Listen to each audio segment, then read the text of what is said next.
a sports psychologist by background, which means I basically help people shift their behaviour. How do you change behaviour when you're here and you want to go there? Well, the reality is that it is the struggle that makes you strong. So people who are willing to go through the struggle are usually the athletes that rise and can stay through all the disappointment of the loss.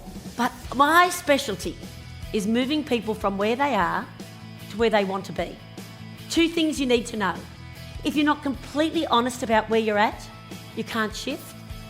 And if you don't have some picture in your head of where you'd like to go, you end up going somewhere you don't want to go. Let's say this is my team. We know that this table needs to have a one-on-one relationship with me. You do not build teams as a group. You build teams one-on-one. The most important words that you will ever hear in your whole life are the words you say to yourself, about yourself. It was highly engaging, highly inspirational, and the feedback after the event has been astoundingly positive. We've just had Lisa present to our franchisees, and many of them are saying they'd love to have Lisa back again in the future because they got so much out of it. Fantastic, highly recommended. The feedback from our advisors is absolutely amazing. Inspirational, motivational, and honest. Pumps more blood to the brain than any other muscle group. Fantastic position for conferences.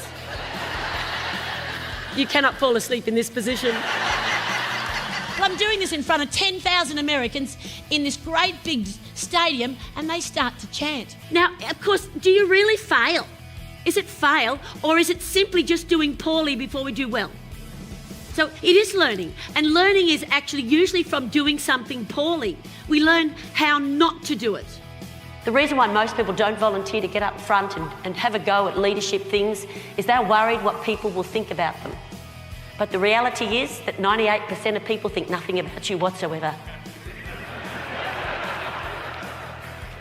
And you know, sometimes we spend far too much time concerning ourselves how others feel when we need to be focused on what we're trying to achieve.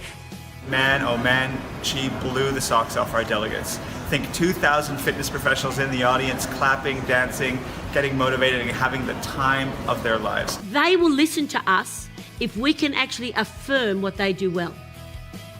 People hate being told what to do, and yet they love being coached and mentored. So what's the difference? It's in how we do it.